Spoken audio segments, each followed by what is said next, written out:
The bar went silent the moment those two words left his mouth. "Reaper 1!" The young Marine's hand froze mid-air, his beer slipping through his fingers and shattering against the floor. Nobody moved. Nobody breathed. Because in that world, among those who've seen the worst of what war can do, some call signs aren't just names. They're legends. They're ghosts. And this old man, sitting quietly in the corner, missing half his left leg and most of his right hand, had just claimed one of the most feared call signs in modern combat history. It started like so many nights do, in that small-town bar just outside Camp Lejeune. A group of young Marines, fresh off deployment, loud with the kind of confidence that comes from surviving your first tour. They were swapping stories, buying rounds, living in that electric space between who they were overseas and who they'd have to become back home. And then one of them, a corporal named Davis, noticed the older man. Mid-50s maybe, wearing a faded navy ball cap, sitting alone with a glass of whiskey he hadn't touched.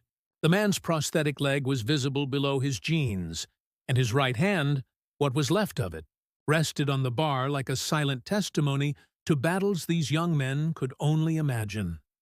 Davis nudged his buddy and smirked. The alcohol made him bold, made him forget the respect that's supposed to be automatic. He walked over, that swagger in his step, and leaned against the bar. "Hey, old-timer," he said, loud enough for his friends to hear. "You serve?" The question hung in the air, half genuine, half mockery. The older man looked up slowly, his eyes carrying something Davis couldn't quite read. "I did," he said quietly. His voice was rough, like gravel and smoke. Davis grinned, playing to his audience now. "Yeah? What were you, supply?" "Admin!" His friends laughed. The old man didn't. He just took a slow breath and said, "Forward air controller. Marine recon." The laughter died a little. Even Davis knew what that meant. Those were the guys who went in first, who called in the thunder from the sky while sitting in the devil's backyard. But Davis was too far in now, too committed to backing down in front of his boys. "Oh yeah?" he said, voice dripping with skepticism. "You got a call sign then?" The question was meant to be a challenge, a way to catch him in an exaggeration. Every real operator had a call sign. The old man's jaw tightened. For a moment, it looked like he wouldn't answer. Then, so quietly that Davis had to lean in to hear, he said it. "Reaper 1. That's when time stopped. That's when the beer fell. Because standing at the other end of the bar was Sergeant Major Ortiz, a lifer with 26 years in, and his face had gone white. "Jesus Christ," Ortiz whispered. And suddenly he was moving, crossing the bar in 3 long strides. He stood at attention in front of the old man, hand snapping to a salute so sharp it could cut. "Sir," Ortiz said, his voice shaking, "it's an honor." The young Marines stared in confusion. Davis felt his stomach drop. The old man looked at Ortiz, something flickering in his eyes. Recognition, maybe, or pain. "At ease, Sergeant Major," he said softly. But Ortiz didn't move. "You saved my entire platoon, sir. Helmand Province, 2011. We were surrounded, taking fire from 3 sides, no way out. You were on that ridge for 16 hours, calling in danger-close strikes, some so close we could feel the heat. You stayed on that radio even after you took that first hit, even after the second. You didn't stop until every last one of us made it to the extract point." The bar was dead silent now.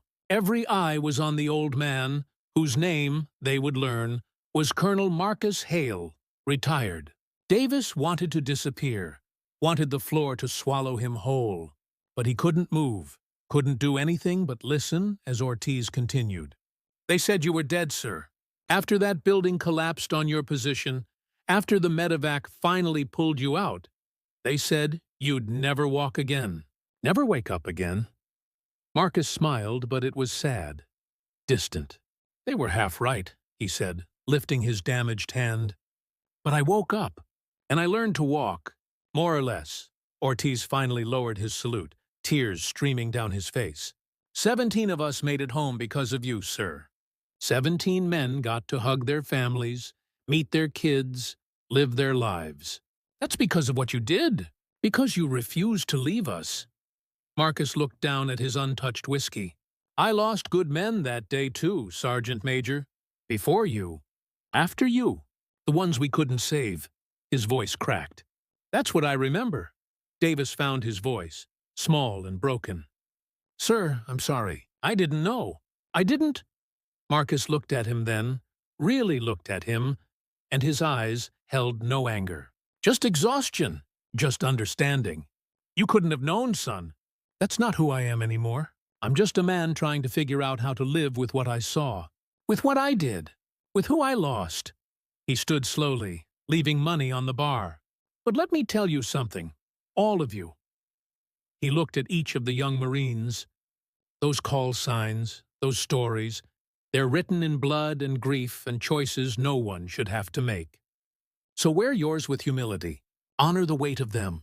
Because one day, you'll be sitting in a bar like this, trying to forget, trying to remember, trying to figure out which memories to keep and which ones are killing you. He walked toward the door, his prosthetic leg clicking against the wooden floor. Before he left, Ortiz called out, Sir, can I buy you a drink? Can we talk?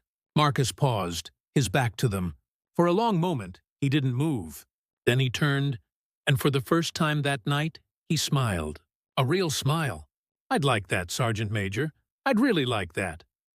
And as the two men sat down together, surrounded by young Marines who suddenly understood that the heroes don't always look like heroes, that sacrifice leaves scars you can't always see. The bar came back to life, but softer now, respectful, because they'd just met a ghost, and he taught them what it really means to serve.